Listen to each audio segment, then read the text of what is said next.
Thank you all for coming to our meeting tonight. I'm going to start with Director Jake is out on business. He won't be attending the meeting tonight. I am going to call this meeting to order, and to begin, we will start with the flag salute. Amanda, will you lead us?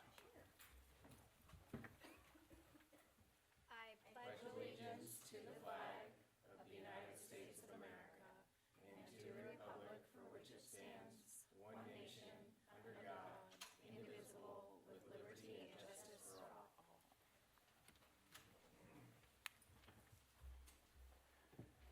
All right. Are there any changes or additions to the agenda? There are not. Can I get a motion to approve the consent agenda? Yes, I move that we approve the consent agenda as written. I second. All in favor, say aye. Aye. Opposed, same call. Motion carries. Next, we will go to public comment. I'm just going to read here. The board will conduct all board meetings in a civil and orderly business-like manner and recognizes the value of public comment on educational issues and the importance of involving members of the public in its meetings. In order to permit fair and orderly expression of public comment, visitors may address the board on any topic within the scope of the board's responsibility. Public comments are limited to 3 minutes per person.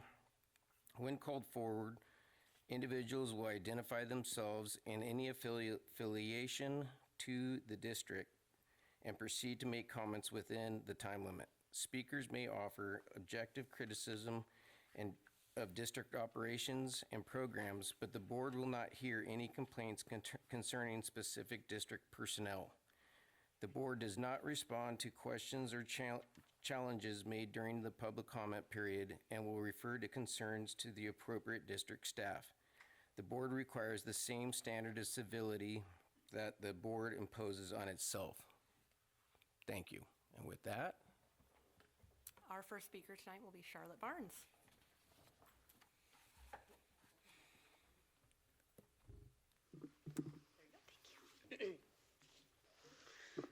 Hello, I'm Charlotte Barnes. I have 6 children here in Ridgefield Schools. We love it here. Thank you so much for all that you do. I would like to tell you about the roaring success of the Ridgefield Youth Orchestra's String Winter Concert at the high school's Performing Arts Center last Thursday. We had 60 students from 3rd to 10th grade in 4 ensembles. Each ensemble performed 6 pieces, and a few students performed solos and duets.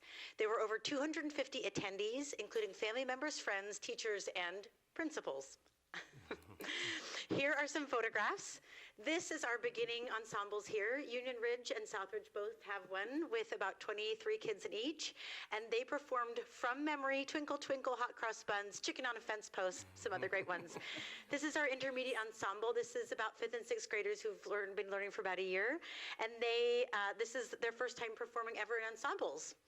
This is our advanced group. We have a broad range of skills there. It's with some very talented musicians, and we perform classical music, bluegrass, and also Viva La Vida, a pop music song. We practice, the intermediate and advanced orchestras practice once a week after school in the black box separately, and the beginning ensembles practice twice a week at each elementary school. I formed this 501c3 nonprofit organization last April after I'd been living here for a couple years and felt the need for a string orchestra at our schools. We run through the community education program, and I've been delighted by Mandy Evans and the whole district support. We've experienced incredible growth from beginning with only 6 students last April to 60 students currently. Here are some comments from students about the orchestra. Kelsey and Kirsten Worrell. Orchestra is fun and amazing. You get to work with other students while challenging yourself to learn new skills and techniques to create music. Izzy Martin. I feel like the new orchestra has helped students really grow. I feel a bigger sense of community and have loved being able to bring string instruments into the community. Here are some comments from parents about the orchestra. Jenna Doty. We have noticed that our son has gained more confidence since starting with the orchestra. Kelsey Waymeyer. We are so grateful that the youth orchestra has started in Ridgefield. I was so impressed with what the kids learned at their most recent winter concert. Not only is my daughter enjoying learning the violin, but having the group held at school means she's surrounded by her peers, having more opportunity to build community in our big little town, which is why so many of us came here to do with our families. Clara Cowie. We have been here in Ridgefield for 15 years. We have loved the music programs at the schools, but have always felt there was something missing. This orchestra program is just what we needed.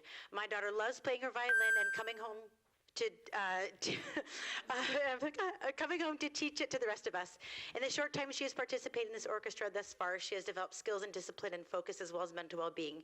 It's become a sort of therapeutic relief for her. I feel the orchestra program makes our schools more well-rounded. I'm so glad Ridgefield's decided to offer this program.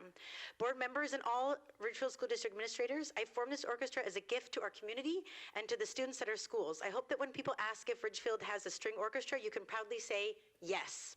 While we are running independently through community education. Thank you, Charlotte. We'll talk later.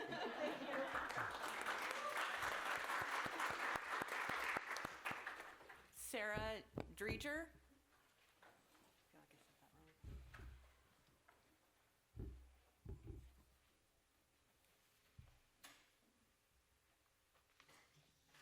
Hi, I'm Sarah Drager. I am a parent of tater tots and hash browns. I have only lived in Ridgefield for a relatively short time compared to some of the people that I meet, but I have grown to really love this culture of small town, inclusive, friendly, loving people. Like this is everything that my family has ever dreamed of finding, and I have found that the schools are really the heart of that. Moving here was great, but tying in with the schools was so important. So when our community lobbied, voted, stood together for the bond that initially failed, and then we passed the levy, we did so with expectation that the growth would preserve what we already treasure about Ridgefield schools. The third school was really meant in our hearts to be an extension of what we love about Ridgefield education. But instead it feels like we are looking at losing teachers, reducing recess time, reduced time in specials, including 15 minutes of PE lost per week, which is already really below the national recommendation of 60 minutes a day of moderate to vigorous physical education. PE and recess are not luxuries. They study after study have shown that recess is one of the most effective SEL tools that kids have. They need that time and they need to physically activate their bodies. SEL is built through these daily relationships with co-regulation with their homeroom teachers. It feels as a parent a little concerning that we're going to take the shift from SEL from classrooms to a specialist, and the same with art, that we're taking 15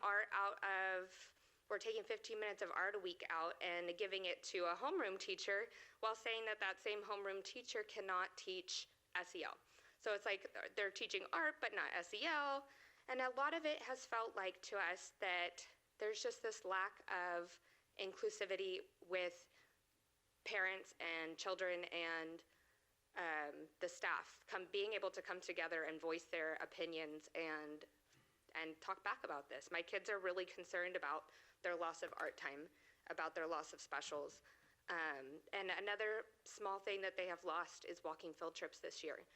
Walking field trips are so culturally important to our downtown schools, and that we could include these other elementary schools in the downtown more rather than taking away walking field trips from the students that have them is just mind-blowing to me. The fabric of our community is built with kids getting involved in their community and letting our kids be seen by community members.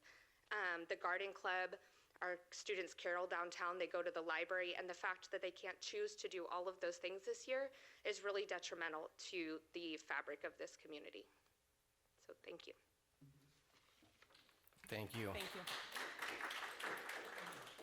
Faith Dwyer. No? Okay. Nikki Paulson.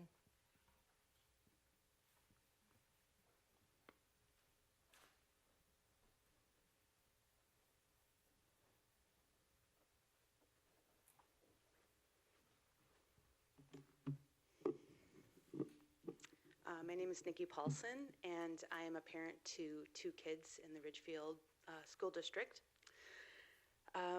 Being here reminds me of a protest sign I've seen. It's so bad, even the introverts are here.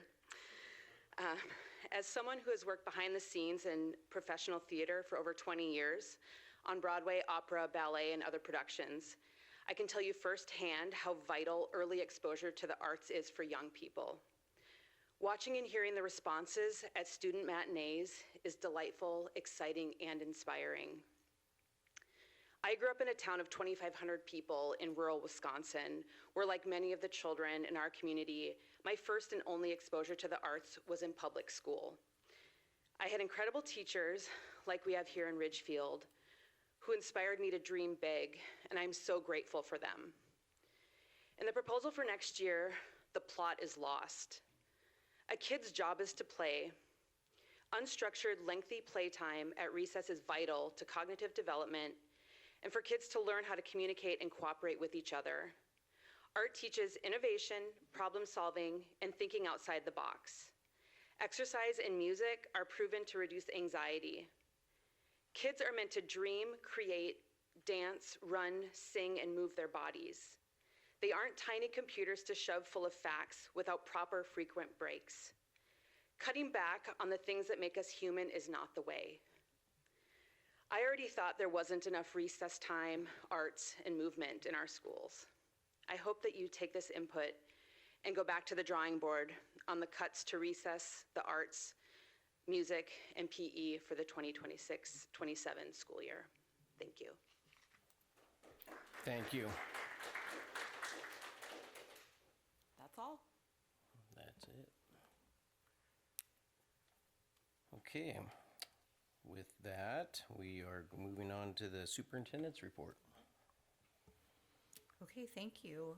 We have a couple of reports from other members of our leadership team this evening. So we're going to be starting tonight with our annual school report from View Ridge Middle School. We have Principal Ian Mansfield, Assistant Principal Brian Heim, and Administrative Intern Vanessa Carson here to share with us all the great news coming from View Ridge. Thank you, Superintendent Dr. Rodriguez, as well as, excuse me, President Jones, Vice President Baker, and esteemed members of the board. We are super excited to get to present to you today. As Dr. Rodriguez introduced me, I am Principal Ian Mansfield. I have the privilege of being joined by Assistant Principal Brian Heim, as well as our Administrative Intern, Vanessa Carson, and we're really excited to share with you the work of View Ridge Middle School. Over the last couple of days, this team has had the chance to kind of connect and think about our presentation. And after we were done each time, ask the question of, okay, what's missing in the message? And Assistant Principal Heim said, you know, the culture and connectedness of our staff doesn't come through in some of the data and the slides, so I want to make sure that I highlight it right now. Our teachers are absolutely incredible. The team that we have, they work extremely hard for each other and for our kids. And I believe that, you know, this picture that we took at the beginning of the school year shows the number of years of service that each one of our educators has in serving students. There's somebody holding up it's my second year of service, and there's somebody holding up a sign that she's been in education for 35 years. There is no ego in any single one of these teachers. They really lean on each other, and that teacher who's been teaching for 35 years really believes that there's something to be learned from the teacher who's been in the system for 2 years, and that shines through in everything that we do. So I just want to make sure that you keep that at the heart. Like, the culture of our staff is super connected, and we feel really fortunate. I've said it time and time again, and I believe it. I think we have the best staff in the world. I will say, and they really do try and live our mission every single day, which is to make sure that we're providing a rigorous experience for our middle school students so they're prepared when they become sputters. And then also that we're focusing on the character development of our kids and making sure that everything we do is inclusive. So really excited, but just remember the work flows through these guys, even though we're here talking tonight. Our building leadership team here is comprised of representatives from every single department in our building. It's actually kind of a marriage of two leadership teams, our guiding coalition, which really focuses on the growth of our professional learning communities, as well as our building leadership team, which kind of focuses on the systems.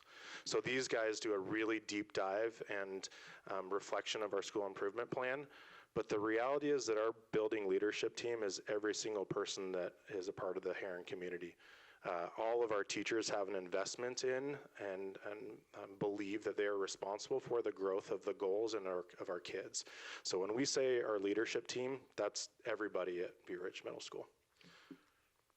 Just want to share really briefly a little bit about our demographics. A lot of things have been consistent over the years. I will say there is some slight increase in a couple of our subpopulations. So we're starting to see a little bit of growth in our low-income population as well as our English language learners. If you have been here before and watched us present on our school improvement plan, there's always been a focus on making sure that a couple of our subgroups, we're closing the gap, right, that performance gap between individual subgroups. So I'm really excited to share some data with you tonight.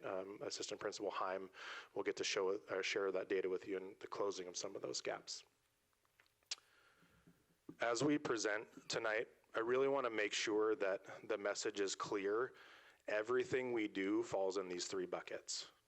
And everything we do is focused on the outcomes for students. So you'll hear us talk a lot about professional learning communities today, multi-tiered systems of support, and then intentional climate and culture in our building. And that's specific to our students, but our staff as well, right? Because we have to be intentional about how we work together in order to get those great outcomes for kids. So I want to get a little granular for a second before Assistant Principal Heim jumps in to talk about some data. I want to put a focus on professional learning communities. We are extremely lucky to have the expertise of our district leadership, but also the investment from you, the board, and our district leadership around this concept of professional learning communities. This is how our teachers get better. This is specifically the system in which our teachers really can grow from each other. I will tell you, like I said before, I highlighted, our teachers are incredible at what they do. Like, I don't believe there's anything called like a teacher lottery at View Ridge. My kids are going through, and I'm super excited for them to have any of our teachers because of this work. Our teachers are great in the classroom, but they're practitioners. They're scientists in the art of teaching, and they really use this system to be able to show that and get better with each other. So I want to just highlight those 4 questions, and I want you to think about, as we present tonight, how those 4 questions show up in what we do. The first question is, what do we want all of our students to know and to be able to do? That's the guaranteed standards work that we do as a building. That second question is, how do we know when they know it? Assistant Principal Heim will really start to focus a little bit on those data practices that our professional learning teams are focusing on. And then questions 3 and 4 is, how are we going to respond when they don't get it or when they already do? And Administrative Intern Vanessa Carson will highlight some of the work there.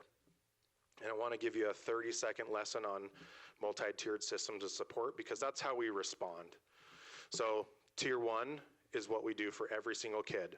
All students get this when we're thinking about getting them to master something, whether that's connectedness in the community or academics or attendance, right? Tier 1 is hitting every single student. Tier 2 is what we do for some of the students who maybe didn't get or master that idea from that Tier 1 instruction. And then Tier 3 is where we get individualized, where we really try to support kids, again, to meet that goal. Tier 1, what we do for all students, you guys have heard me present before on our implementation of something called WICR. And what that is it's writing, inquiry, collaboration, organization, and reading. Middle school is really the first time when kids get to be content specific. So like in 5th grade, you have one teacher that teaches you everything.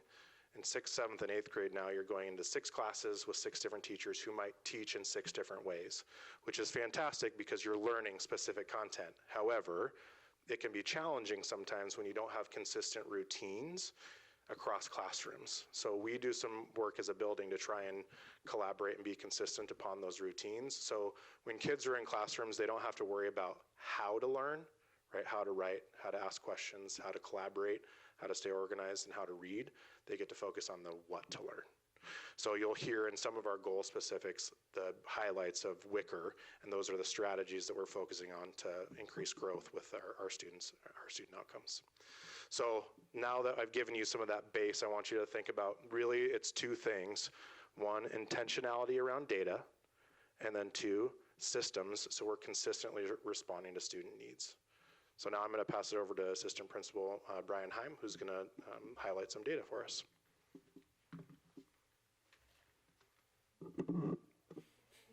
Thank you, Principal Mansfield, Dr. Rodriguez, President Jones, Vice President Baker, and the esteemed board. Thank you for the opportunity to share the progress we're making at View Ridge Middle School. Oh, you got it. It's like, where to go? While we know that SBA results are only one piece of the puzzle, they serve as a vital indicator of our system's health and growth. We're incredibly proud of our gains that our students have made from the 23-24 to the 24-25 school years in both math and ELA.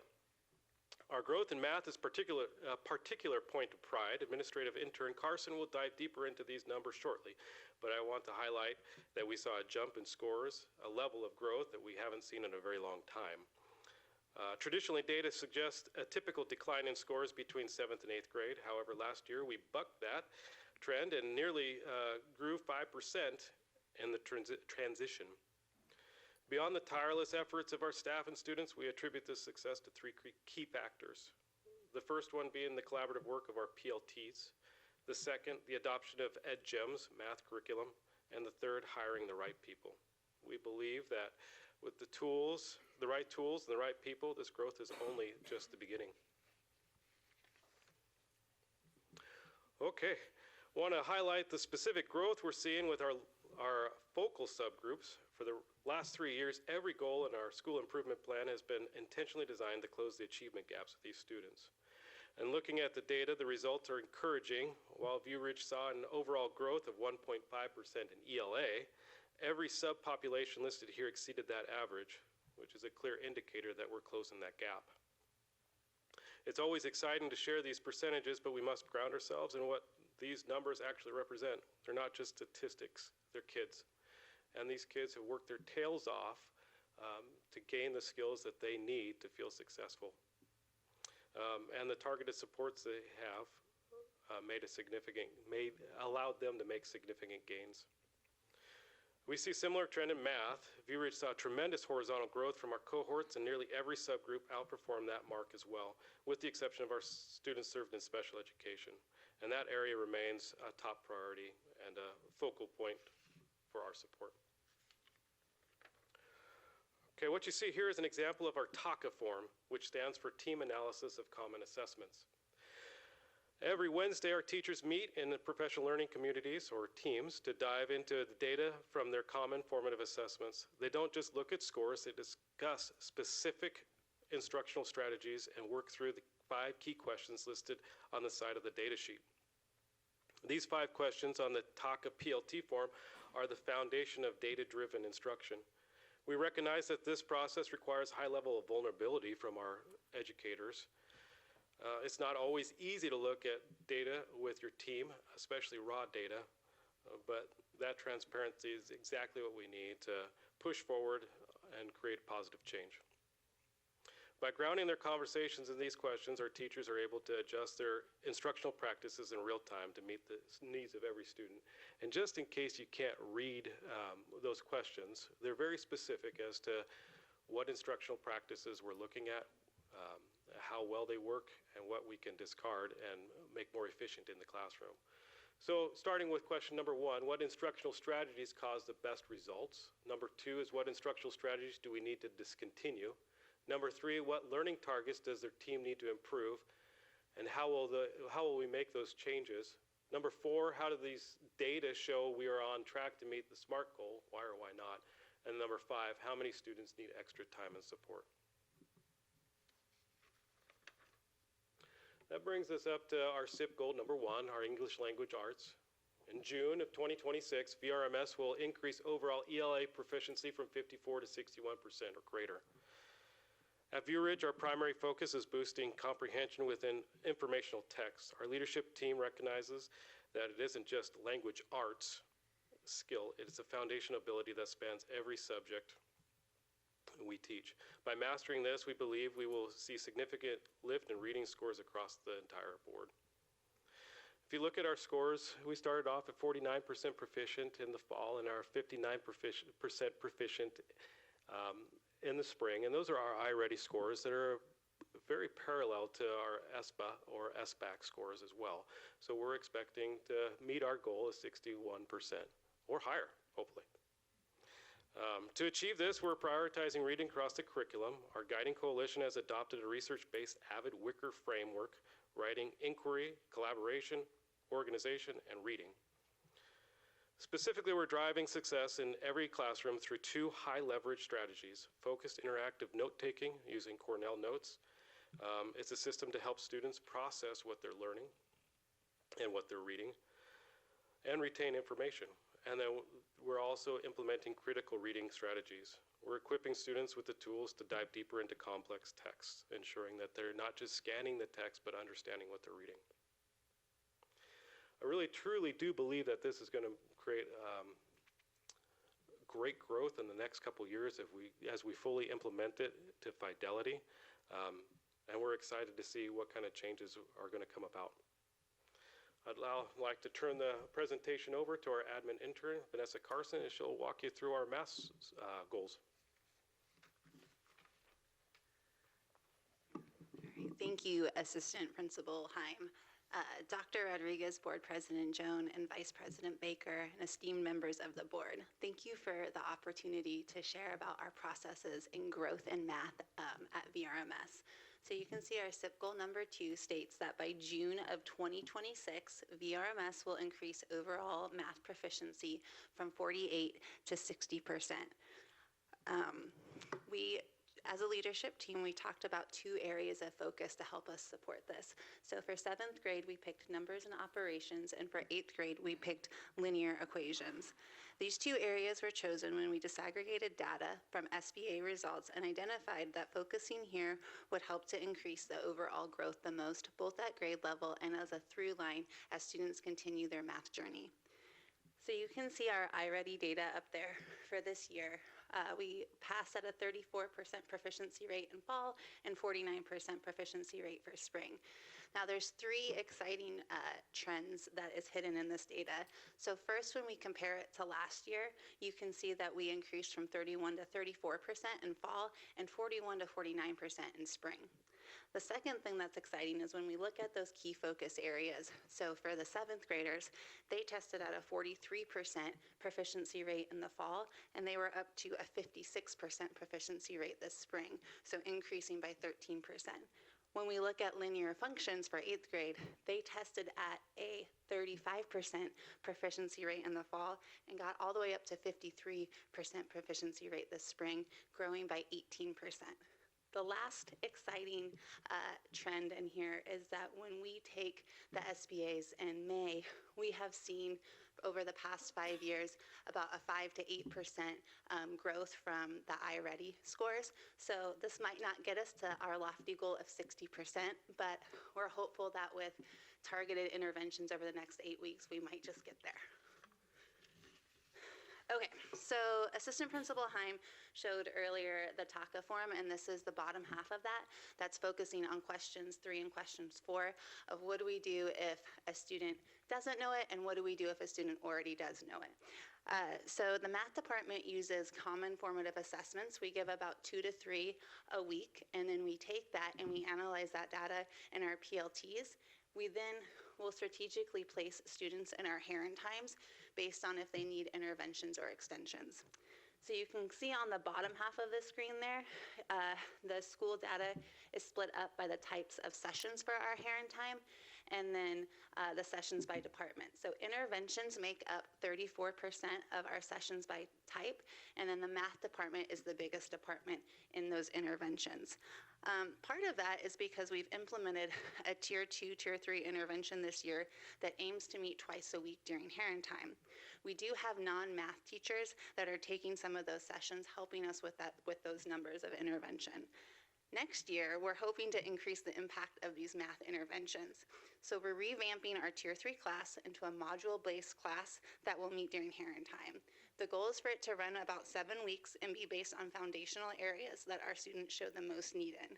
Additionally, we're creating a Tier 3 class for both 7th and 8th grade that will serve as a second math class for students.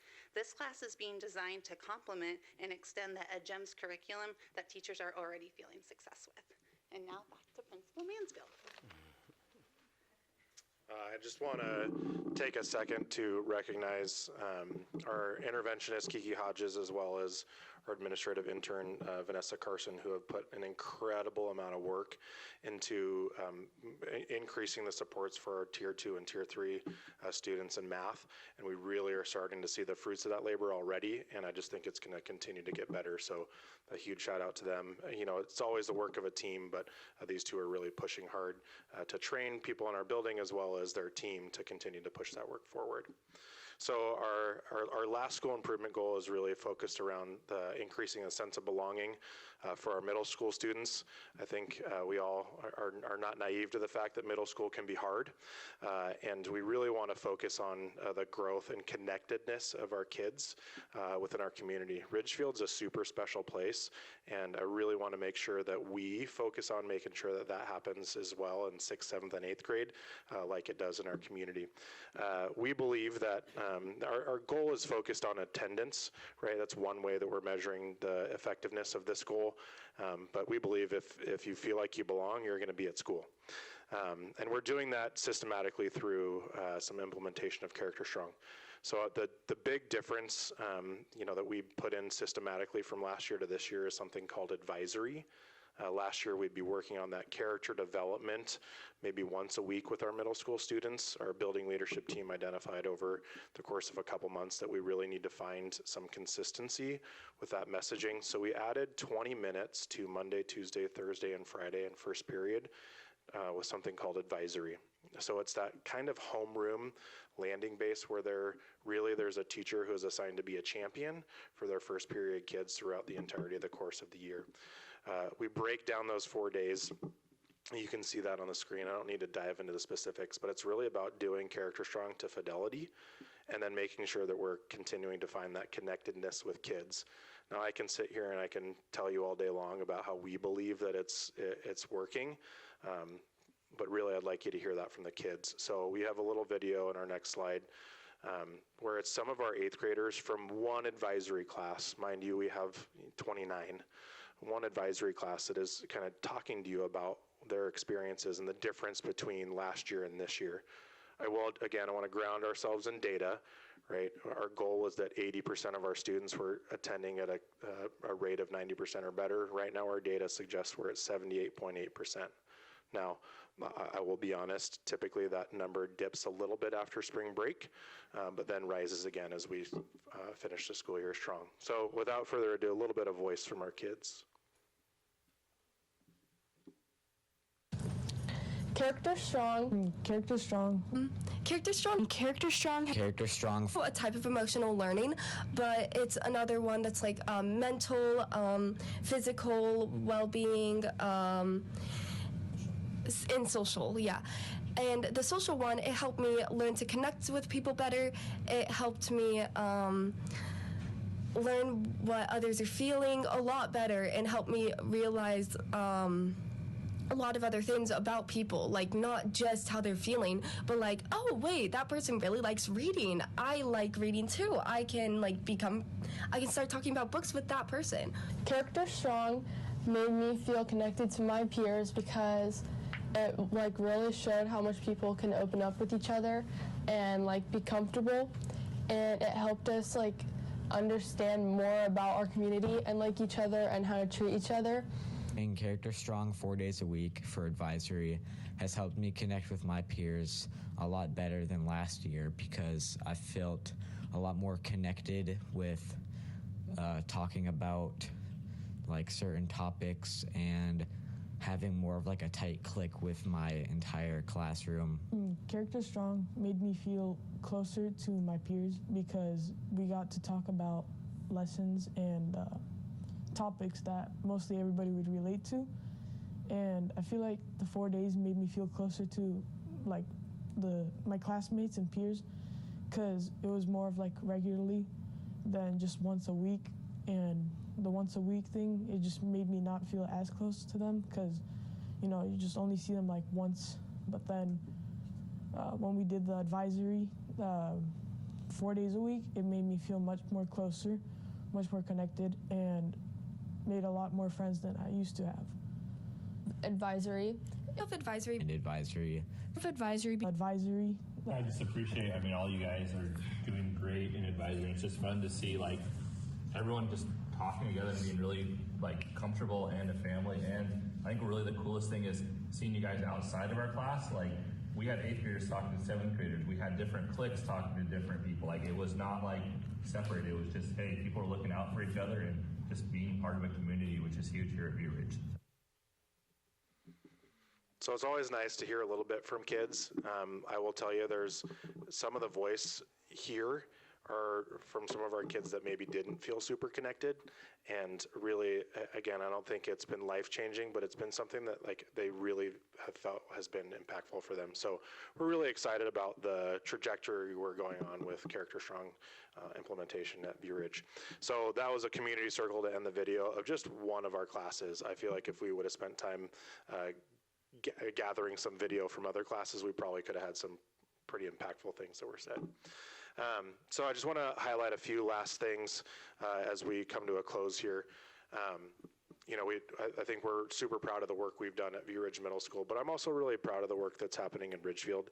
I want to thank our district leadership as well as you guys, the board, for moving quickly on the changes that we have.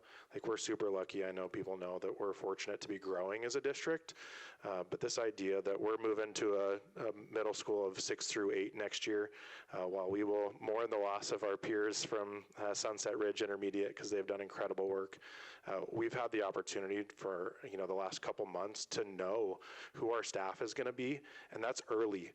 And the idea that we get to onboard 14 just absolutely incredible 6th grade teachers that get to come be a part of View Ridge Middle School, and we've had time to teach them about what that's going to look like and give them time to be a part of our community. We've talked with our 7th and 8th grade teachers like it's not 6th grade coming to join us.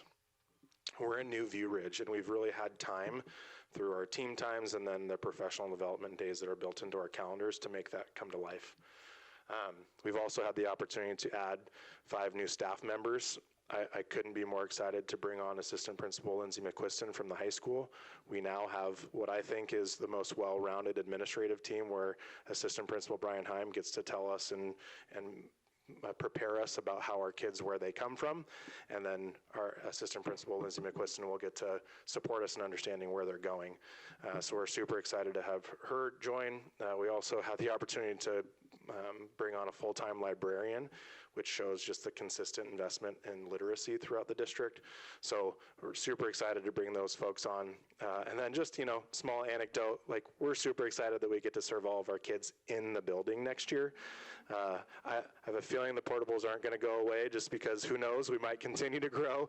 But that's a really fantastic, I think our math department is really excited to get to come in and teach in the building. One final thing I want to highlight. We've had a chance over the past couple months to work with a number of middle schools in the Southwest Washington area, just talking about what do we need to make sure we're doing to ensure this transition is smooth. And one thing that, again, we've had investment from our district leadership around is this idea of a program called WEB, where everyone belongs.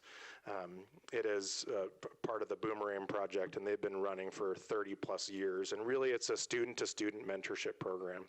So we had the opportunity to send 4 staff members to go get trained to be coordinators. And we're really excited that we get to train 8th graders to be leaders and really teach kids and 6th graders about what the culture is at View Ridge Middle School and to spread that positivity, but also have mentors. When we were at the training, the trainers of WEB and the Boomerang Project kind of talked about, don't worry, in your first year, it might be hard to recruit leaders.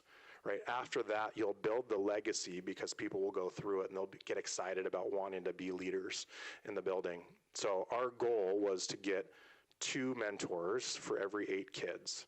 So that means roughly about 72 to 74 mentors. Right now we have 93 applicants, which is incredible. It just speaks to the reality of the fact that we have leaders in the building who want to be a part of doing this work. So we're really excited about being able to do that and what's to come in Ridgefield School District. So I just want to make sure that, and I hope that you heard today that, there's an intentionality around data, that we have systems that are built to support the consistency and response for our kids. And we're really proud of the growth that we've had as a building and our students. So at this point in time, we are going to open it up for any questions.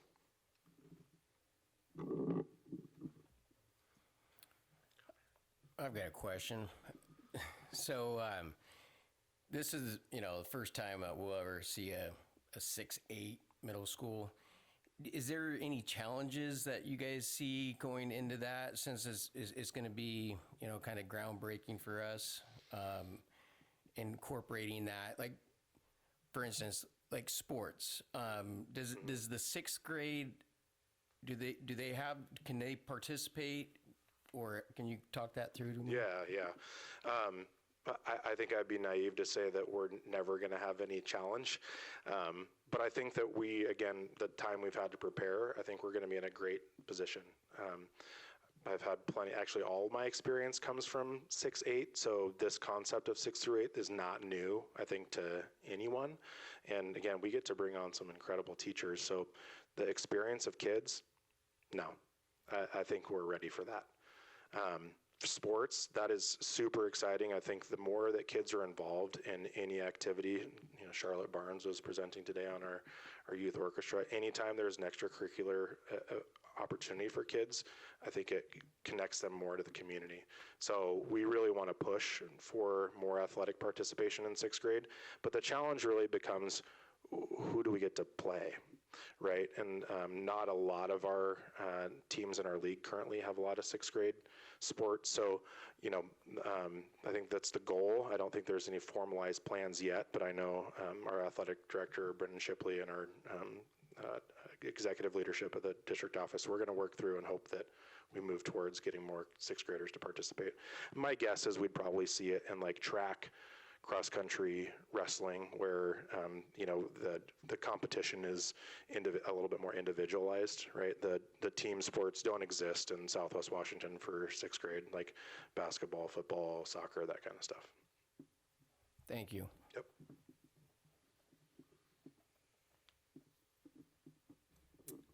Thank you all for your presentation.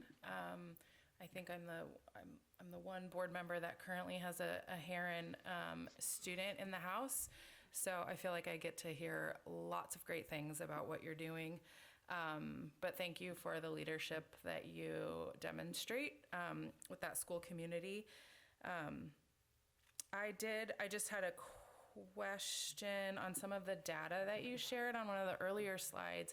I think it was showing like cohort data for students across time. And I was just curious, I think I wasn't quite following exactly what we were taking from this, but I feel like I'm seeing dip at least on some years between 7th and 8th, or am I not understanding this slide correctly? I was wondering if you could talk me through what I should take from this. Yeah, I think one thing that I really want to highlight, if you can look in the upper right-hand quadrant for 7th and 8th between 23-24 and 24-25. So you see the second bullet, or the second box down there, it says 39.3%. That was the seventh grade class in 23-24. In 24-25, they are the 8th grade class, 44.6%. So while those numbers are not reaching our goal of 60%, an increase of nearly, 5.3% is pretty groundbreaking comparative to other data. So if you look at any of those, like kitty corner windows from any other year, no year has had that type of jump. And we're, I think data consistently shows that the tests get a little bit harder, they do. That from 7th to 8th, there's a little bit of a decline. So I think there was just a lot of intentionality around that class. But again, there's always room for growth. Until those numbers are at 100 for every kid, we will continue the work. I appreciate that, thank you.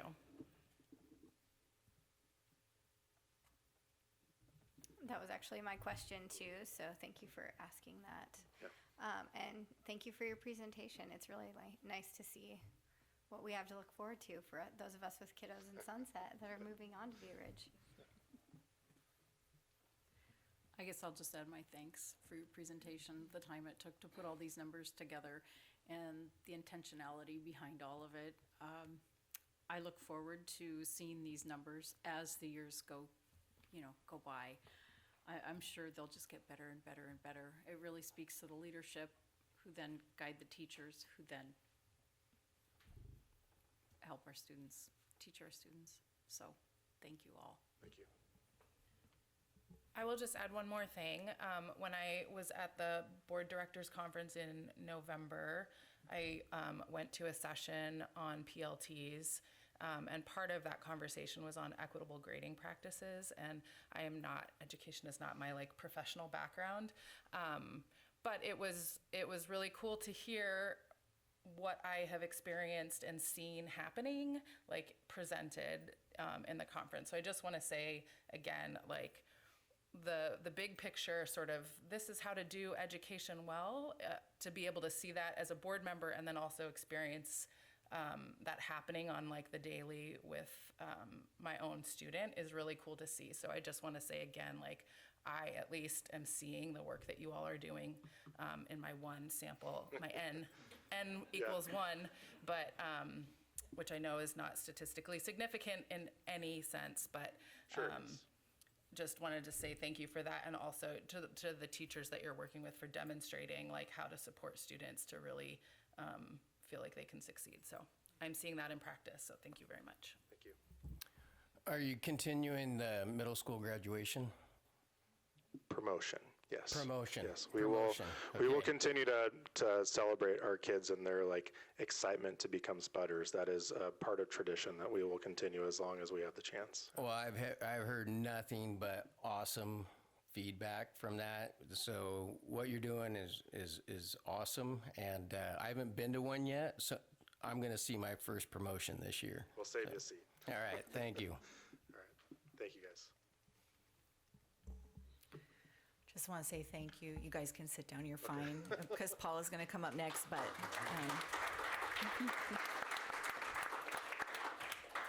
just really incredible work.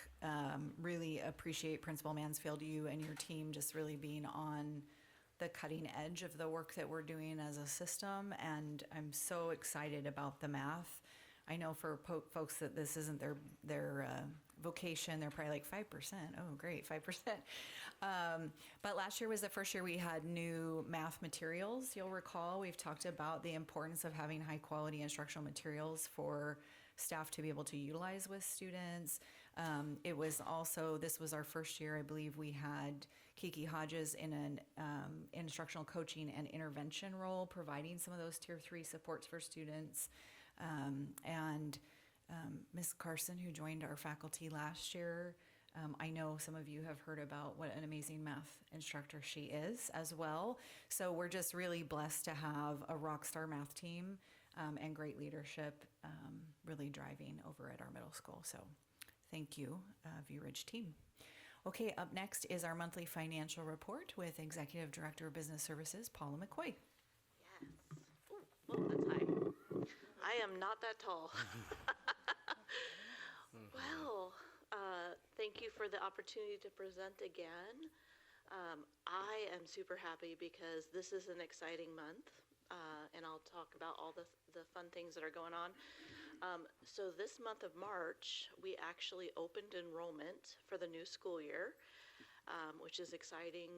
It's always exciting when you get to open the new year and see all the new kids coming into the district. And our student registrar has been really busy, really active, and our whole student team really on working to get our new students enrolled. And I should have wrote down the number of kids before I walked in, and I didn't think of it.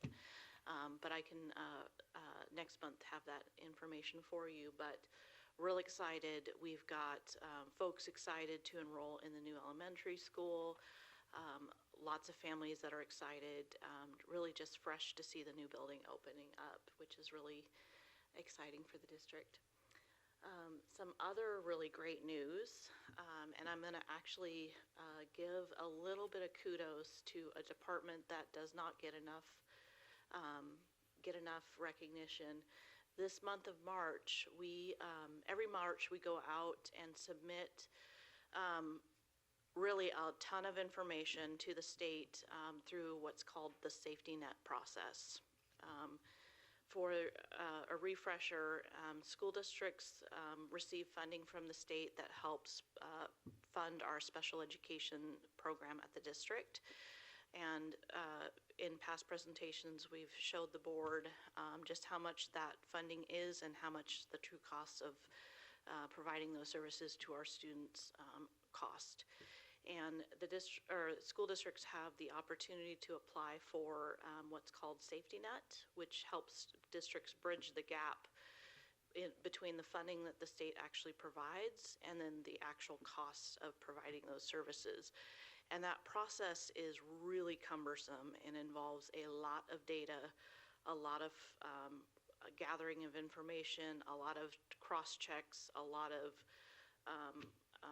work on the part of our specialized services department, and really in particular one individual, Brenna Dunkel, in that department, who is phenomenal. When I first started in the district, we would literally provide boxes of records that would get dropped off at OSPI.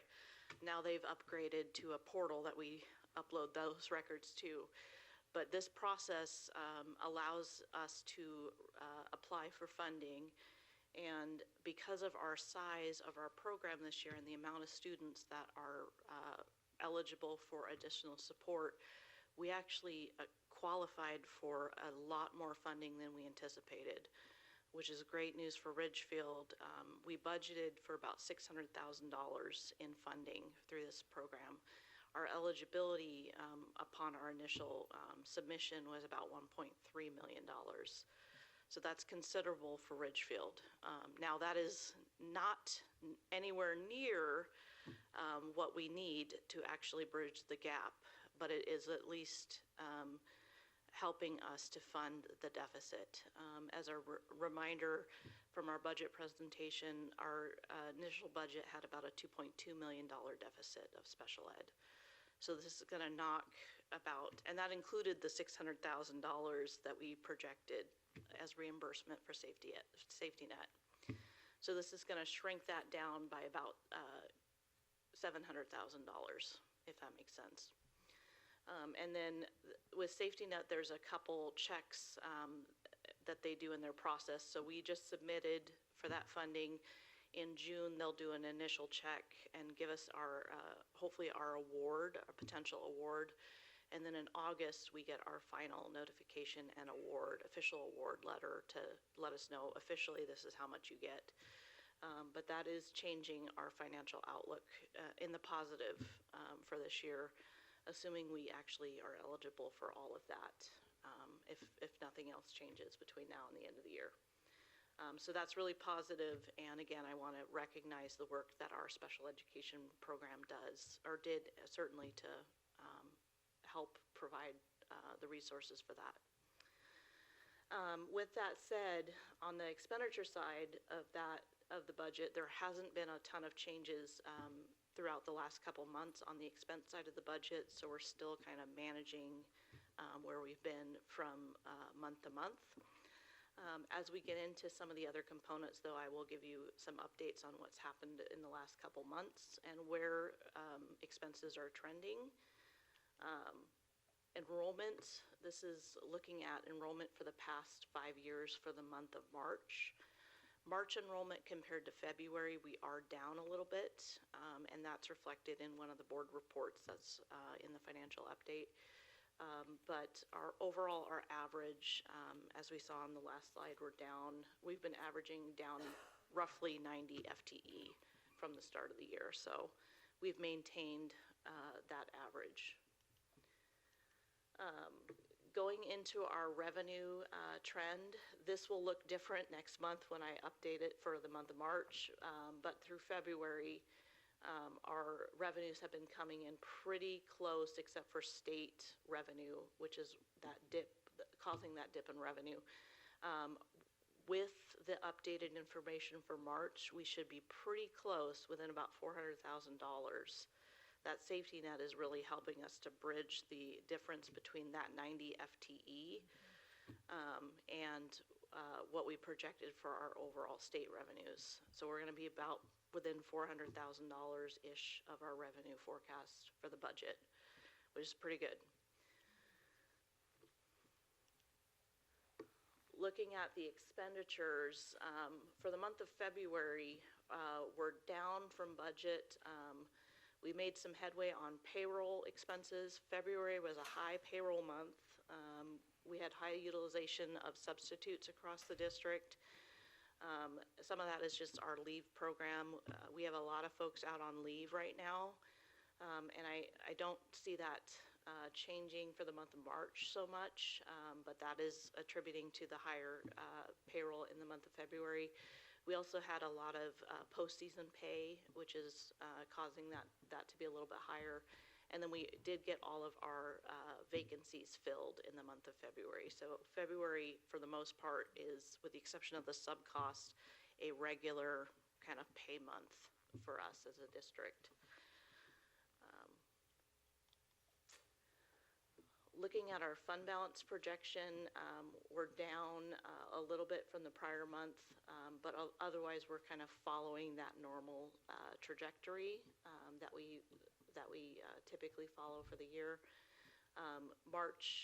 End of March and April's really the month that we get our property taxes will go up based upon the property tax collections. Okay, so now we're looking at the components of expenditures. So February again, that was a pretty high pay month, so we're really close to what we budgeted for the month of February. And again, those were really tied to those components that I mentioned. Sub-costs are really 30% higher than the prior month, and that's again tied to the utilization of the leave programs.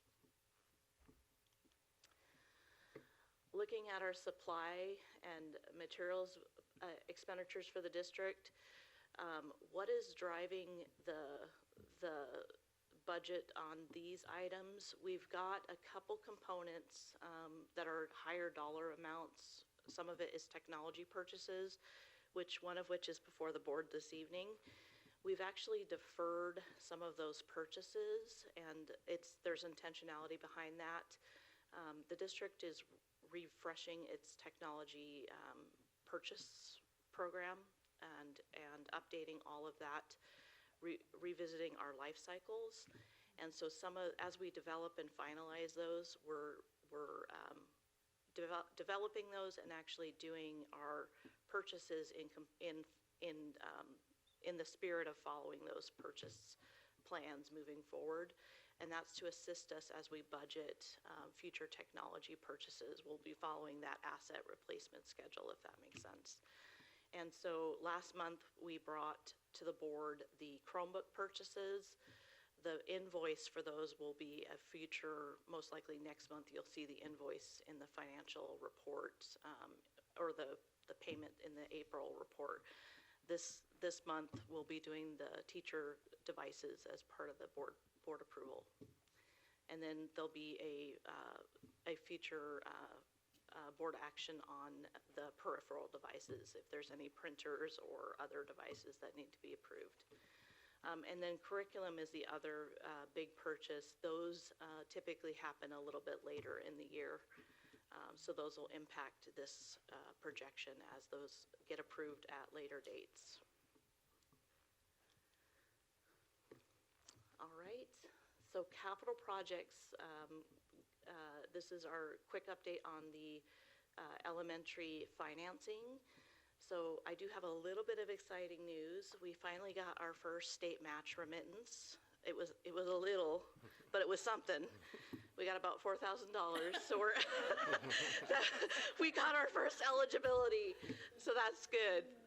But with state match, you have to meet the eligibility by category, and so one of the categories we finally hit eligibility on. So we started to get our first little remittance of state match, but we also started to get our first capital levy. So that's good. So, but otherwise, we're still, right now, we're still drawing down our impact fees. And then also we'll be utilizing the monies from the county treasurer's office to finance the next 2 months worth of activity on our new school construction. Once we utilize that, then we'll switch over to capital levy, and that should wrap up that project. All right, so in the spirit of capital projects, there's a lot of maintenance projects that need to happen, or that are going to be happening, some of which were included in the budget, and some of which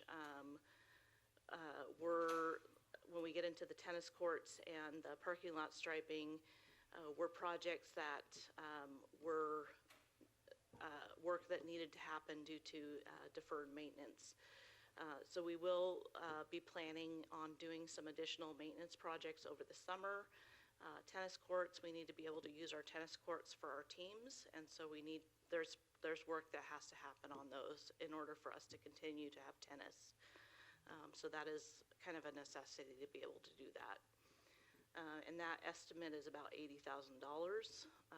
That is work that will need to happen and was not included in our original budget. So that is will be an increase in the facility budget. The roof projects,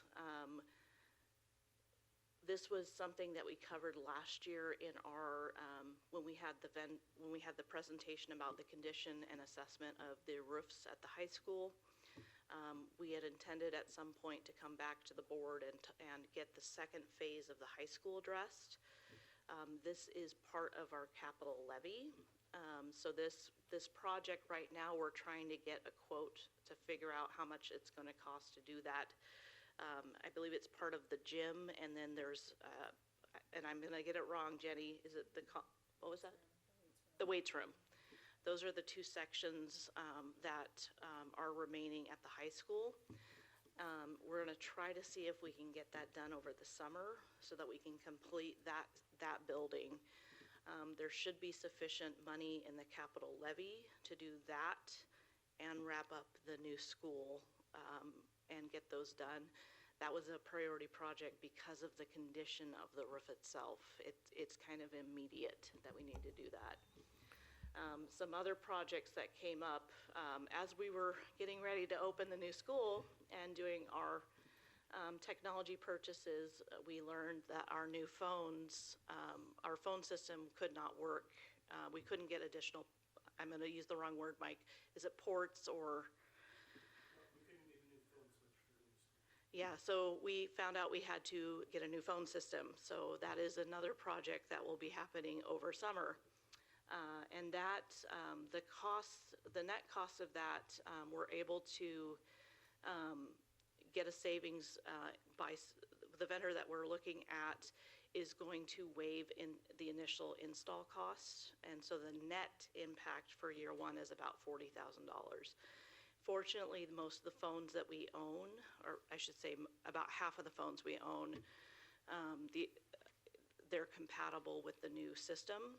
The cost of the additional phones that we'd have to purchase is about $21,000. That is what would be necessary to get the rest of the district with phones that are compatible with the new system. So that is another project that's going to have to take place over the summer that's tied to the new opening of the school.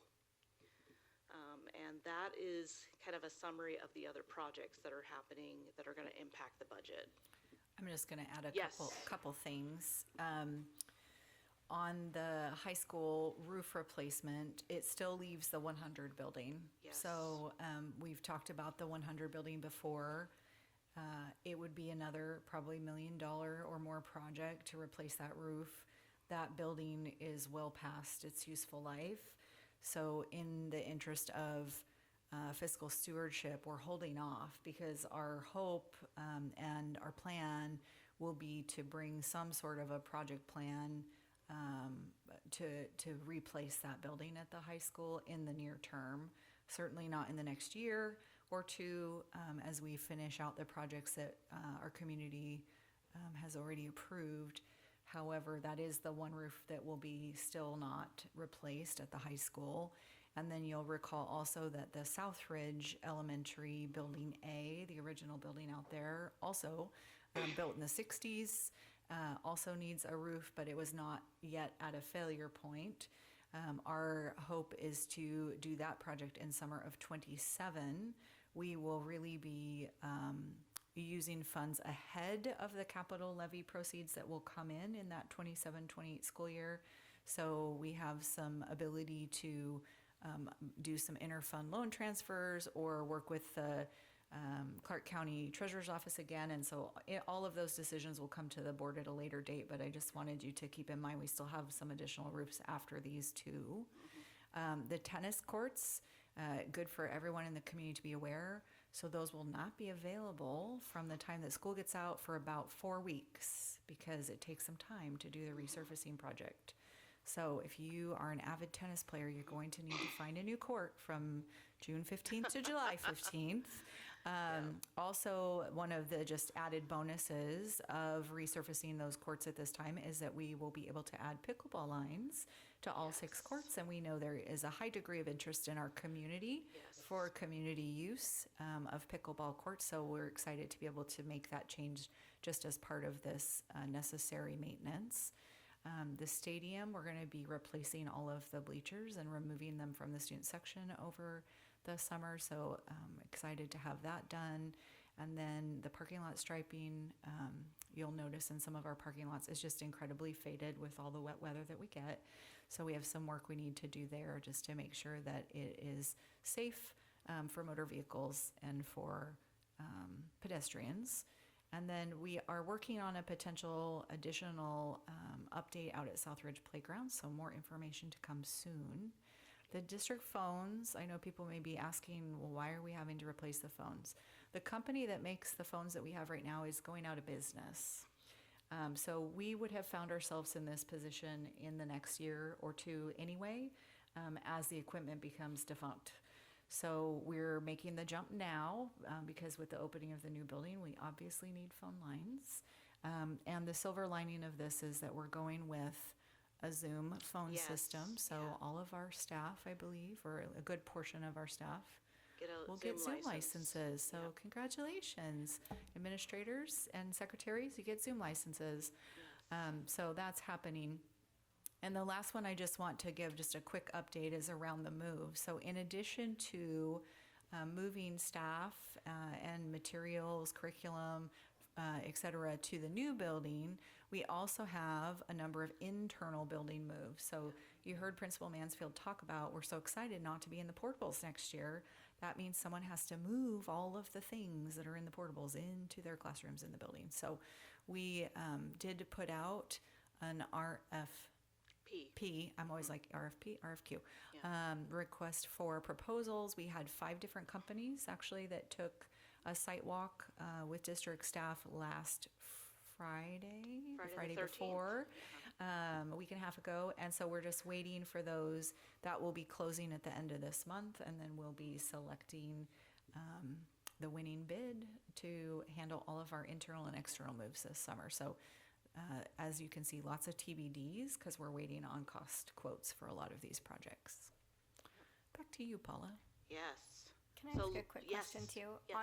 I'm just curious, it says remove bleachers from the student section and then replace them from all the other sections. Are we not putting bleachers back in the student section, or are they also being replaced? We are not putting them back. If you've been out to our stadium, you know there's the concrete, really like steps or benches. If you've ever been to a Sputter football game, you will know that the students don't sit. They stand on those bleachers. They jump up and down and do cheers with King Spud and our amazing cheerleaders.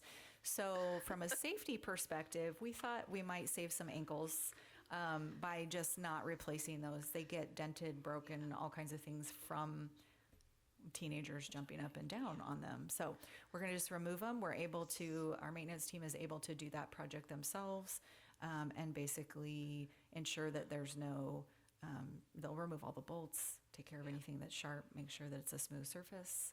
And then someday I hope that I'll have some art teachers that would like to do a project out there perhaps in the student section. So, Yeah. yeah. Yes, so lots of exciting things happening this summer. There's not a dull day in Ridgefield this summer. All right. And this one, there's never a dull day in the business office right now because we have our state audit going on. This started back in February. They've been doing work. They've met with district staff. They've met with some of the board. They are almost done. We're in the home stretch. They did their entrance conference earlier today, and they sent out a handout, which I think went to all the board earlier today. They should be wrapped up by the end of next week with most of their field work and their reports, which they'll issue 2 reports at the conclusion of their audit. Those should be in draft form by the end of April and hopefully published. We'll keep our fingers crossed by the end of April. And for those that don't remember, the report will be on our district financial statements, which we use to submit to our bond agent. So which is a requirement because we have bonds outstanding. We have to have a report on our financial statements. And then a copy of that also goes to the federal clearinghouse because we have federal grants. We have to file a report with the federal government as well. And that is the state audit. And then one more, this is kind of a recognition item because this department does not get enough recognition. If ever you've had a computer die in the district or have had to reset your password or have had to put in a help desk ticket or have had something randomly die and you just need help, we have a department, the Technology Services Department, of which Mike Kenning is here in the audience representing, that works miracles. They are a team of, I think officially we have 7, but a couple of them work in the district office. A team of, they're small but mighty, I think is how I would phrase it. They work wonders. Last year alone, they did over 5,000 help desk tickets. We asked them, so how quickly could we get elementary carts rolled out? And yes, Mike made it happen. He didn't. It was a team effort, yeah.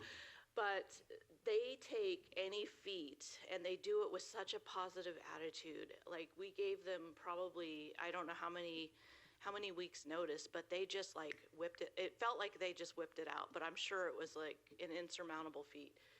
They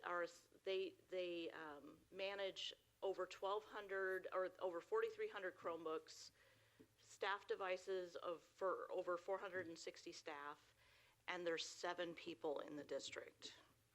This just tells you how wonderful and how great the staff are that we have in our district. And again, I just want to extend my thanks to this department.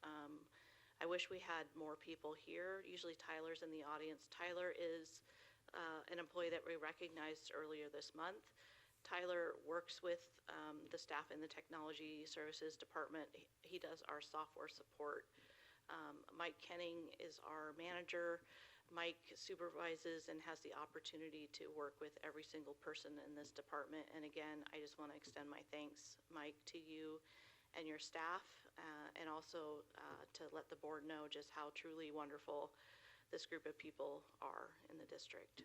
But yes, woo-hoo. Yes. And I remember during COVID when we had to, I think we had all of the district office staff back in Technology Services. We got the 411 on learning how to scrub, and I don't know what the technology terms are, but we were wiping and prepping Chromebooks for distribution for families, and it was just, yeah, we got to experience just a small little snippet of the world that you guys work in. But again, so appreciative of the work you guys do, and again, just wanted to highlight the work that's happened in this department over the last year. And that concludes the financial update. Any questions? No, thanks, Paula, and thanks to the IT. I can't even imagine that type of work. It's way past me. So thank you for all you do. And thanks again, Paula. Thank you, Paula. You may have noticed a bit of a theme, so I appreciate Executive Director McCoy is taking the opportunity in these monthly updates to just give you kind of a recap from some of our other departments that you don't always get to hear about. They are the many people who work tirelessly behind the scenes to make sure that everything runs smoothly for our kids and our staff each day. I have just a couple of other updates for you today. As always, an updated picture. The sun has been shining out there. It's pretty exciting. You can see the reflection. That tells you there's windows in, which is quite cool. And a lot of the facade is done. So same angle. I can't wait until it's completely done. And then Joe Weigart, our Director of Communications, will do a time-lapse video for us with the live cam. So that will be really fun to get to see that all come together very quickly. I also this evening am sharing with you information on the Asset Preservation Program.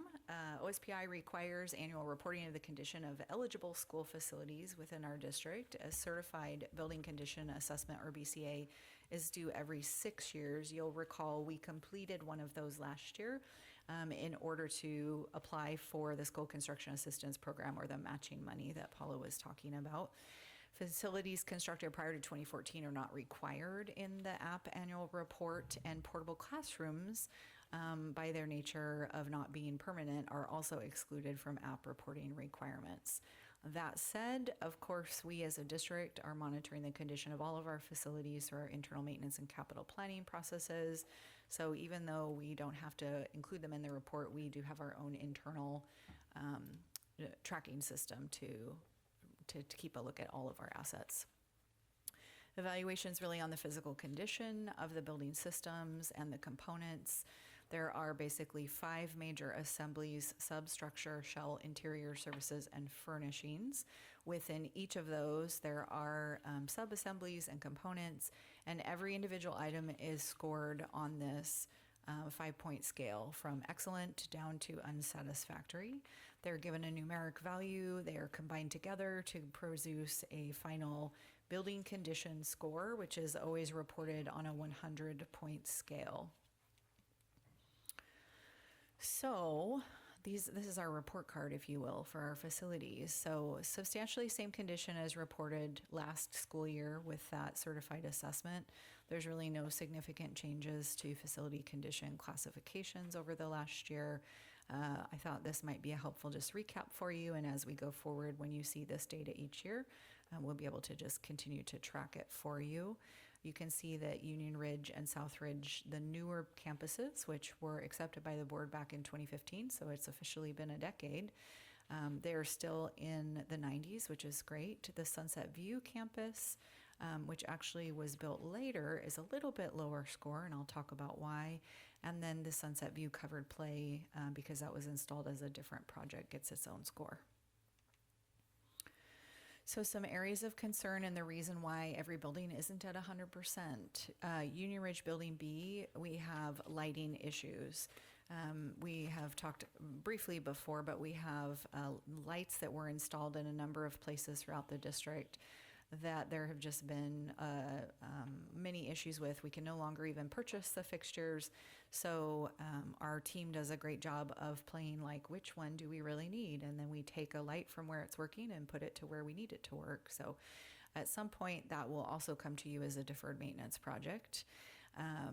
We also have over at Union several fixtures that basically have failing switches. They can't be dimmed, they can't be turned off, they're pretty much inoperable. At South Ridge, this is one that is obvious if you just drive up to the building. So building B, the exterior walls are ranked at 30%. That's because several of those exterior panels, kind of the yellow and gray panels that you see outside of that building, are warped, damaged, cracking, and delaminating finishes, meaning it's like peeling off of there and does not look very good. So those are the results that brought those scores down a little bit. Sunset View, although it is a newer campus, had more items of concern. So inside, one of the items that was noted in the condition assessment is our doors, a score of 30%, because many of them are out of square, which causes the door to drag, other operator malfunctions, just challenges with that. Also on the interior, and this is one that is, I think, pretty apparent as you walk through the building, is the wall finishes. It actually is considered at a 0%. It's basically failing. The GWB, the gypsum wallboard that you see that looks kind of like a wainscoting, it's just not been done well.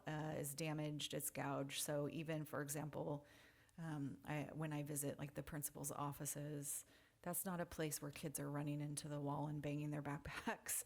And even those walls have nicks and scrapes and things. So really just hasn't turned out to be perhaps a great product that was used for that. And that is what is causing that score to come down. You look like you want to ask a question. Are we not using that same material again? Oh, I certainly hope not. We've certainly had a lot of conversation. Okay. The lights is not an issue because they don't even make that anymore. We're not using that exterior. So you saw in the picture, it's a very different finish. Some of these are, I think, decisions that were made in the design process with previous projects. So in our process last year, prior to running the capital levy, we did what we could to try and identify and remove these types of items out of the design plans. But we're not sure. I can check for you on specifically the GWB.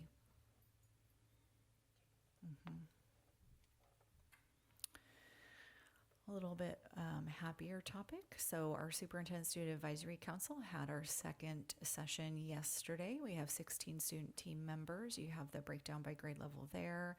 And the kids have been working to research board policies and procedures around having a student board representative program here in our district. This week, we talked a lot about the number of representatives, the length of term, what we would include in the position description and candidate attributes, and how do they think students should be selected. So they're doing great work. Our next steps really are to develop a draft policy and procedure, and then they will be bringing that to you for consideration later this spring. On the right is all of the policies and procedures that they looked at.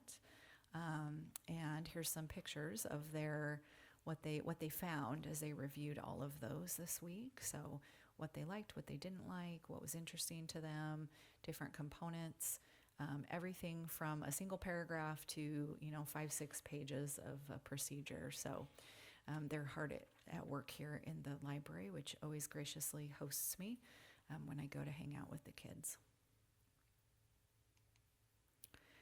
And before I share the good things, any other questions? Okay. Oh, just kidding. Too slow, Donna. Just kidding. Just kidding. So, the things that were found at the 30% on our. Yes. What are? Yeah, I know. I know. So some of these are things that are past the point of any kind of warranty. In some cases, companies have gone out of business. Yeah.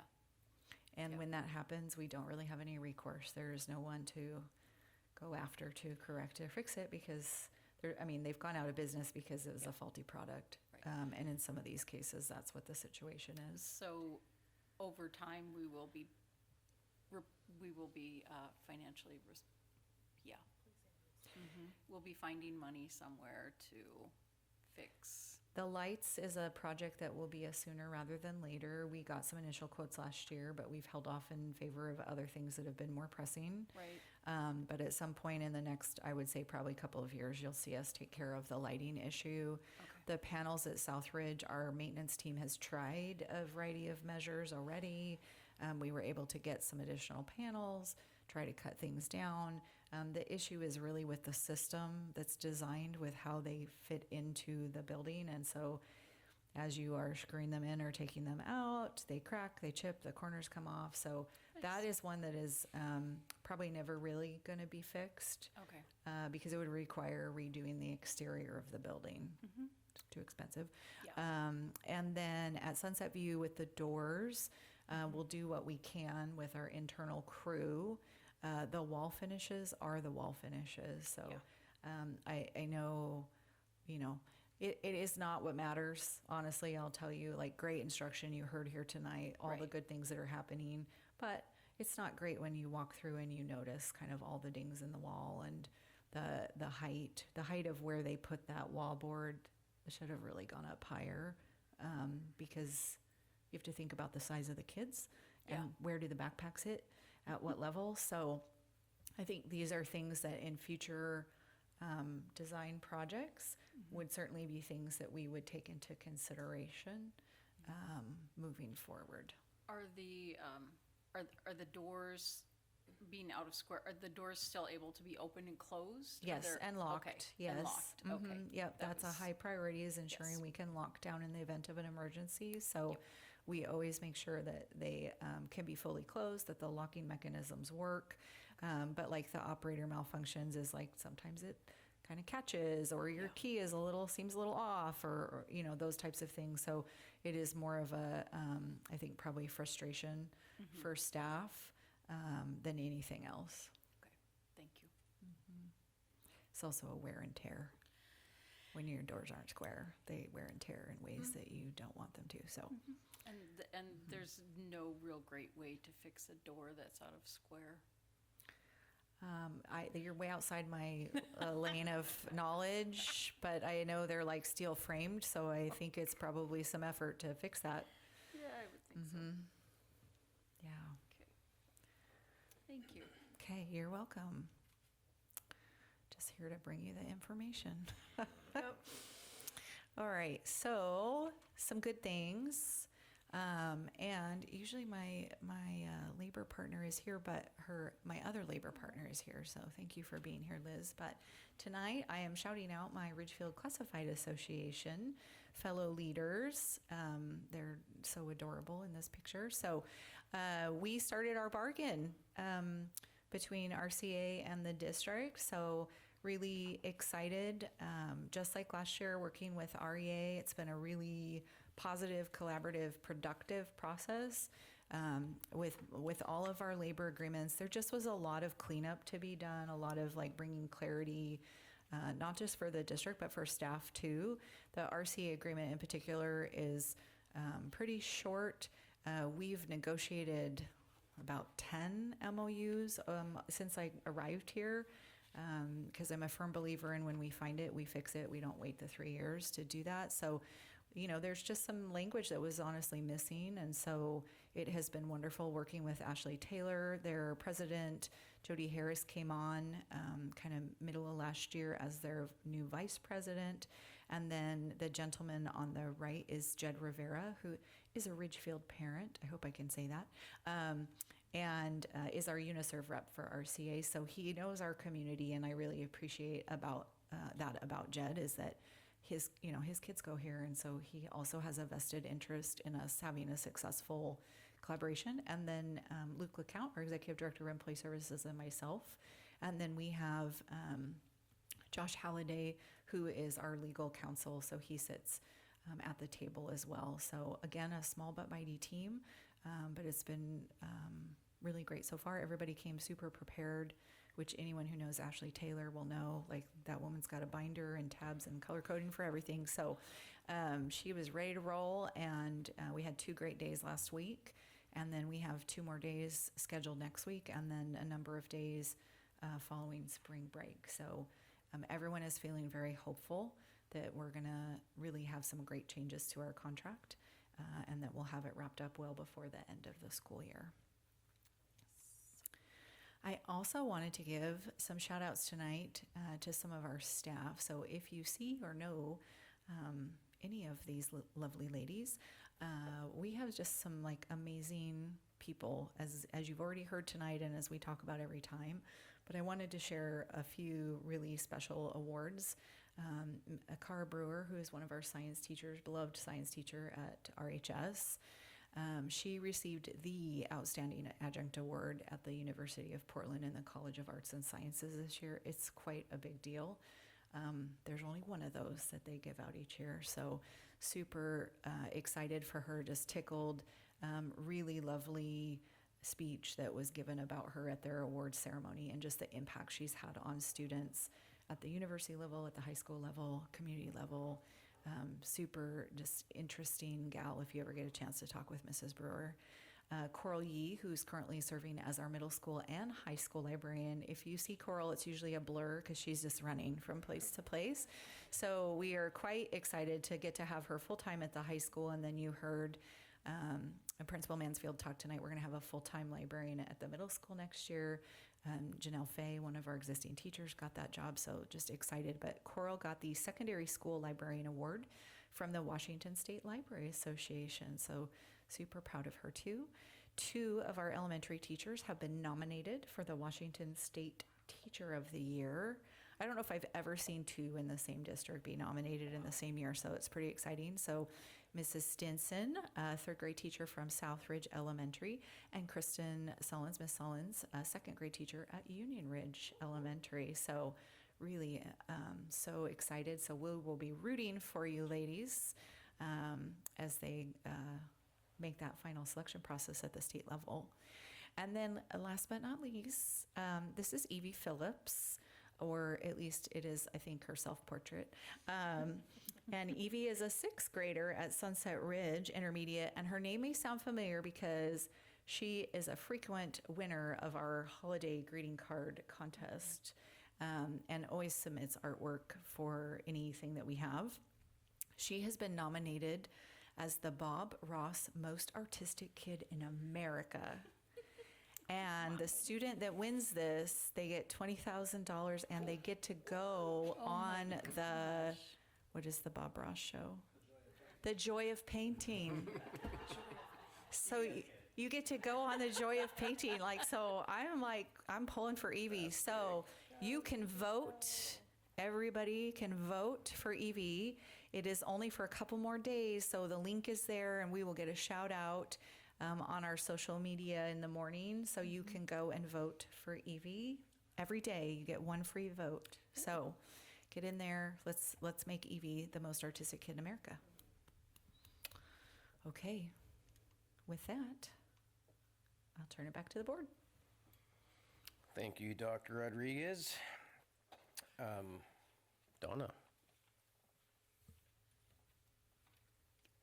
I don't have a whole lot to say this evening. Thank you everyone for coming. Thank you for taking the people that commented. We always appreciate public comment. Again, I really enjoyed the presentation tonight.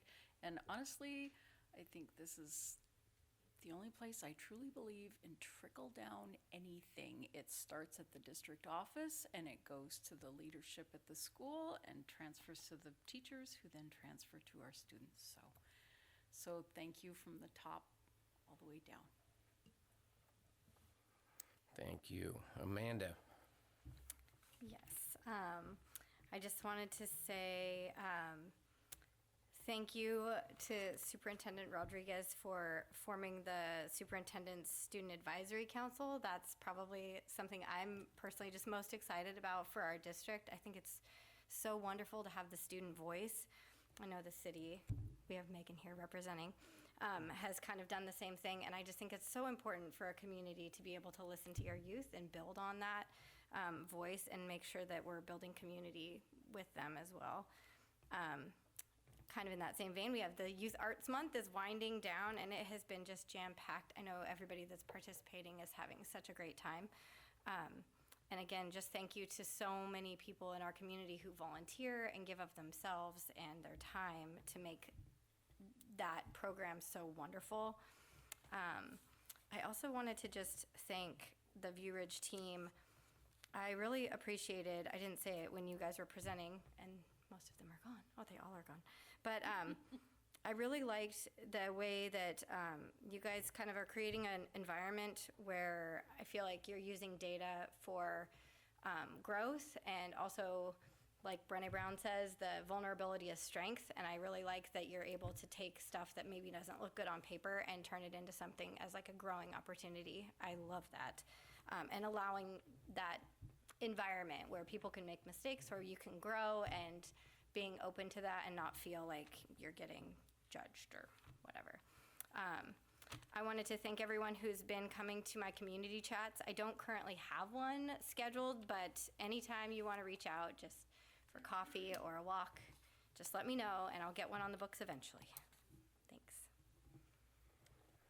Thank you. Amber? Thank you. Let's see, last week I attended the State of the City event that was held at the high school by Ridgefield City Council event, and got to be there representing us a little bit.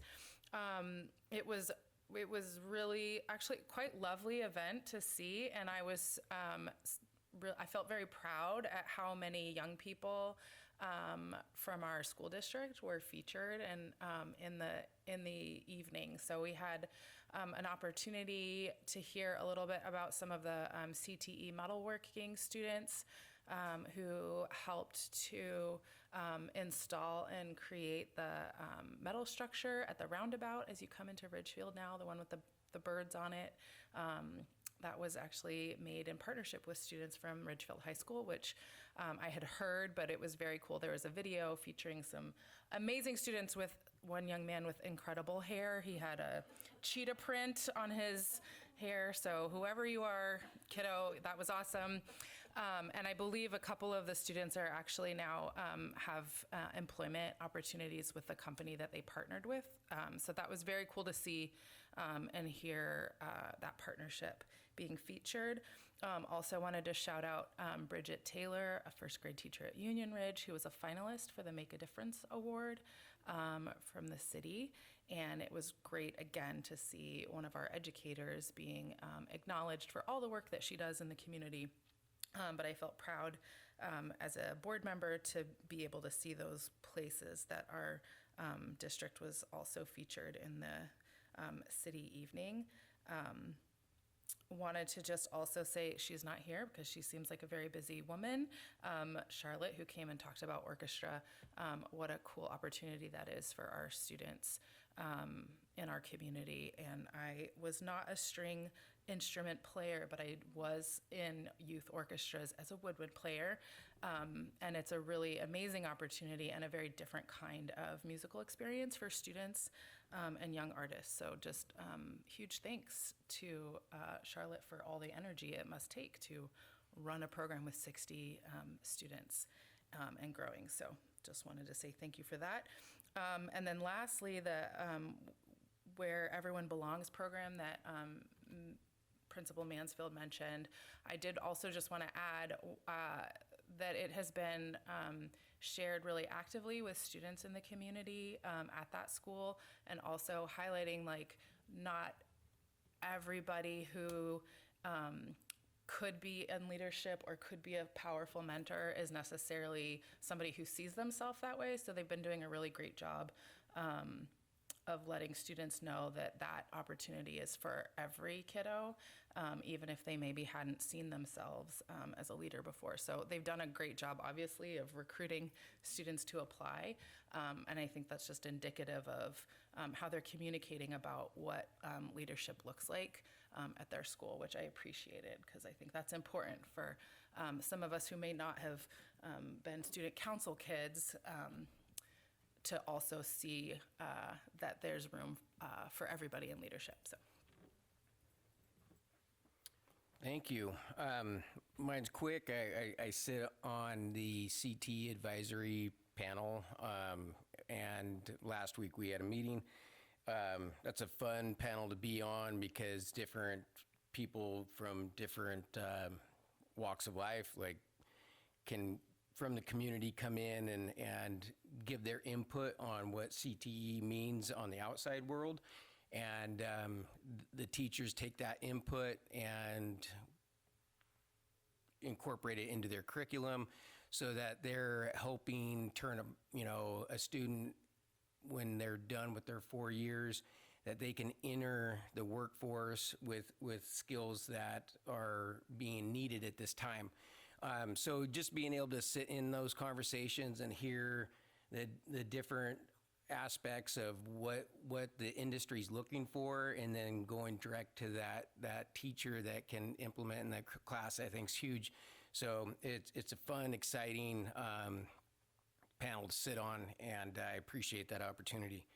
And that's all I've got.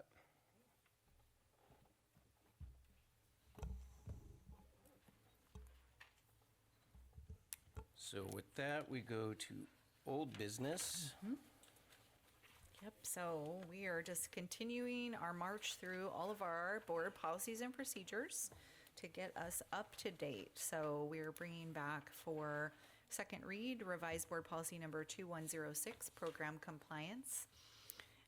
And the proposed changes align with the changes in the model policy. We did do the first read at the last meeting. Happy to answer any questions. We do recommend approval.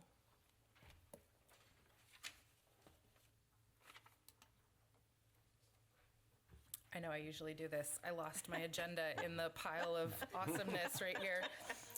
I'm back. I got it. Okay. Anybody else can do this too. Yeah, no, I'm good. I got it. Okay. Well, I do move that we approve the revised board policy number 2106, program compliance, as presented. I second. Any discussion? All in favor, say aye. Aye. Opposed, same call. Motion carries. Thank you. That takes us to item 8B, approving revised board policy number 2140, comprehensive school counseling program. Again, really minor changes to bring this one current with the existing WASDA model policy. We recommend approval. I move that we approve revised board policy number 2140, comprehensive school counseling program, as presented. I second. Any discussion? All in favor, say aye. Aye. Opposed, same call. Motion carries. Thank you. That'll take us to our last old business item, 8C, approving revised board policy number 5010, discrimination-free workplace. This was a name change to this policy from non-discrimination and affirmative action to discrimination-free workplace in order to help constituents distinguish between this policy and other light name policies relating to discrimination. Also to make clear the district's obligations under WAC 392-190-0592. The revised policy does align to revised WASDA model policy, and we are recommending approval. I move that we approve revised board policy number 5010, discrimination-free workplace, as written. I second. Any discussion? All in favor, say aye. Aye. Opposed, same call. Motion carries.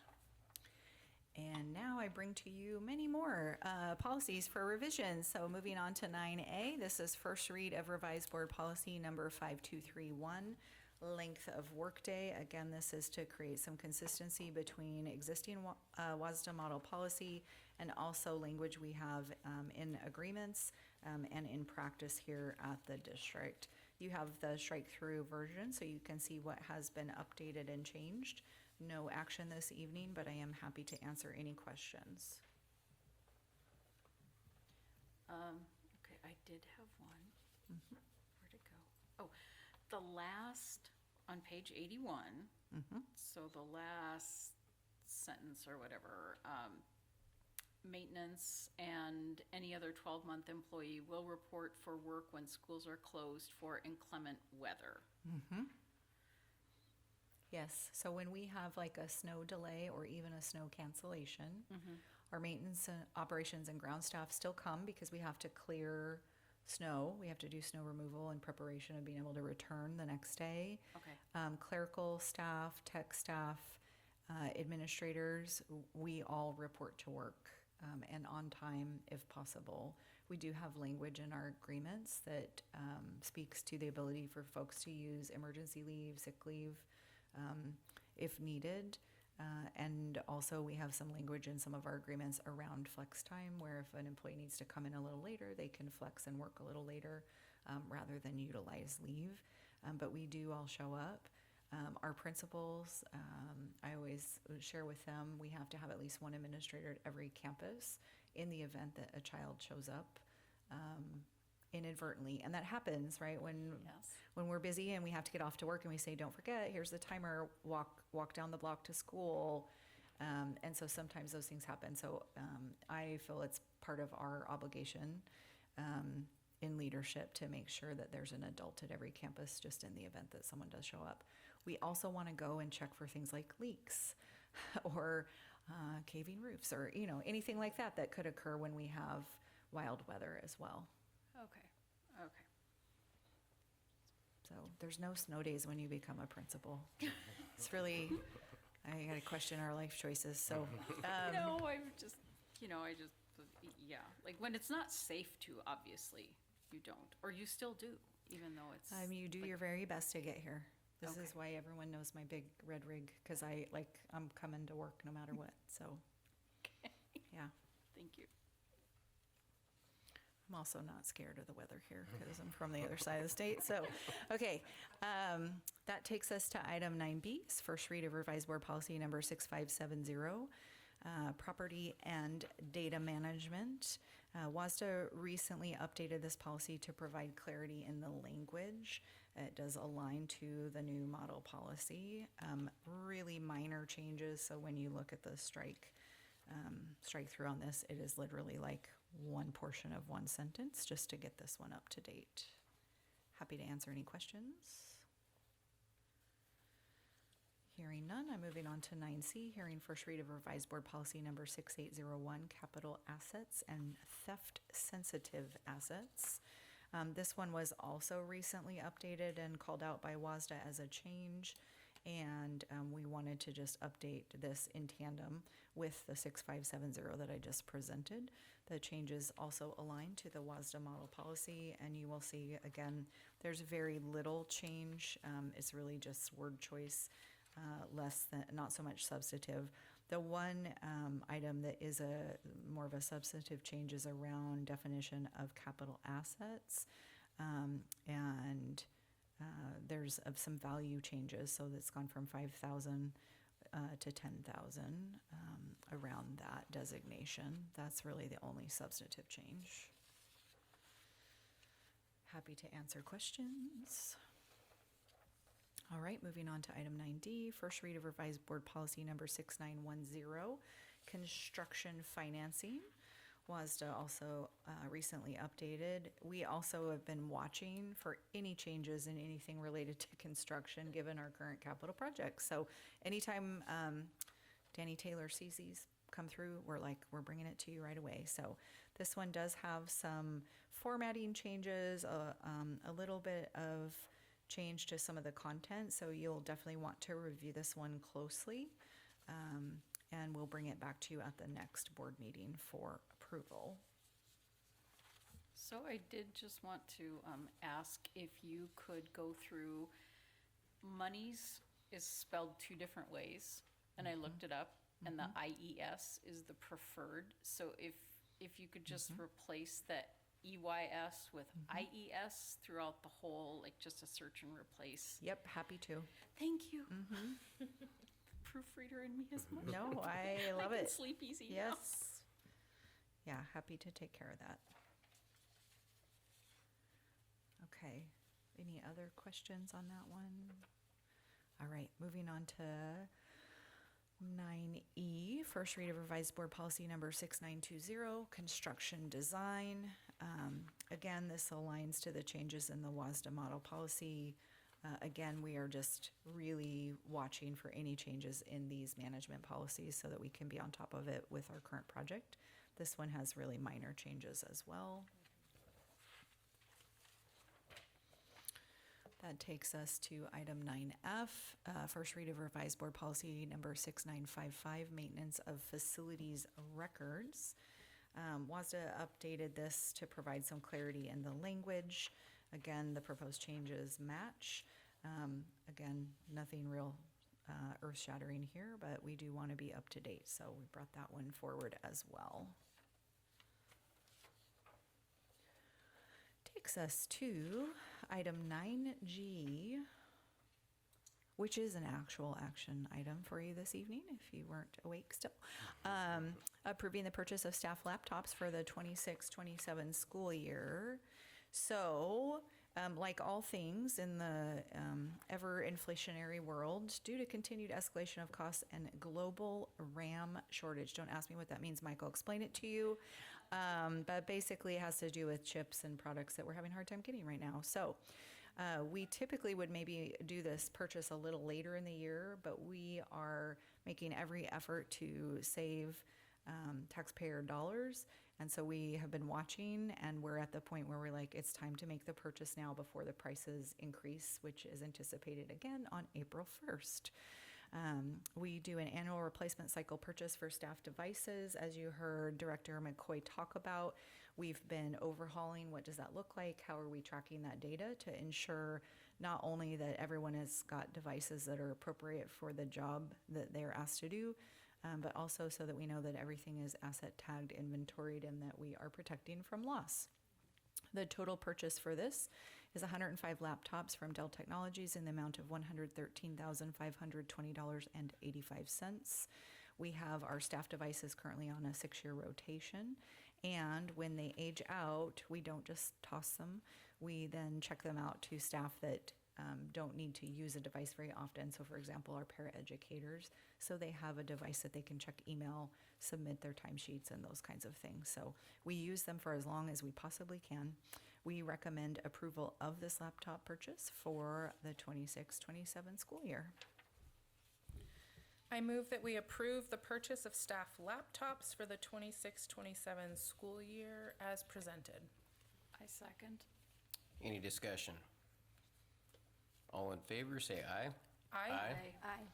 Opposed, same call. Motion carries. Press purchase, Mike. He's got it ready to go. We're like getting it done. Okay. And then that takes us to executive session. Executive session, and I do believe we have it. We do have a need for executive session this evening to review performance of employees under RCW 42.30.1101G, requesting 20 minutes unless you want more. I move that we go into executive session for 20 minutes for the stated purpose, returning at 7:10, 7:15? 7:15. 7:15. I second. All in favor, say aye. Aye. Opposed, same call. Carries.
Okay, we are out of executive session. There was no action taken, and this meeting is adjourned.